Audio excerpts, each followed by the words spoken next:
তিপ্রাসা মানে ট্রাইবান গোষ্ঠী? না, এটা একদমই না।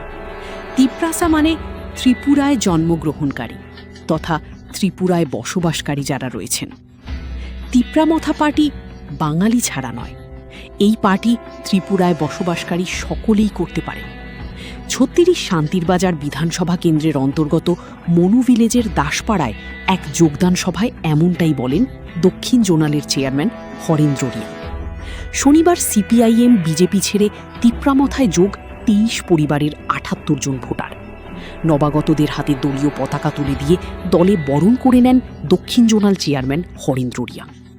এছাড়াও এই যোগদান সভায় আরও উপস্থিত ছিলেন প্রাক্তন দক্ষিণ zonal education chairman Naren Reang, প্রাক্তন ব্লক সভাপতি প্রতাপ রিয়াং, মাইনরিটি সেলের দক্ষিণ জেলা সভাপতি নবীন মিয়া, মাইনরিটি সেলের কেন্দ্রীয় কমিটির সদস্য সেলিম মিয়া, মনুভিলের চেয়ারম্যান সুধয় দেববর্মা এবং তিপ্রামথার যুবনেতা প্রদীপ মগ, অজয় সাহা সহ অন্যান্যরা। দক্ষিণ জোনালের চেয়ারম্যান হরেন্দ্র রিয়াং তিনি বলেন, মানুষ এখন বুঝতে পারছে কারা সত্যিকারের জনজাতি ও অজনজাতির স্বার্থে কাজ করছে। বিভ্রান্ত হবেন না, তিপ্রামথা সকল অংশের মানুষের অধিকার ও উন্নয়নের জন্য লড়াই করছে।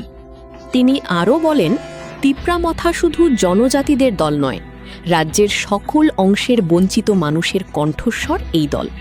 মহারাজের আদর্শে অজনজাতি অংশের মানুষের আস্থা অর্জনই তার প্রমাণ।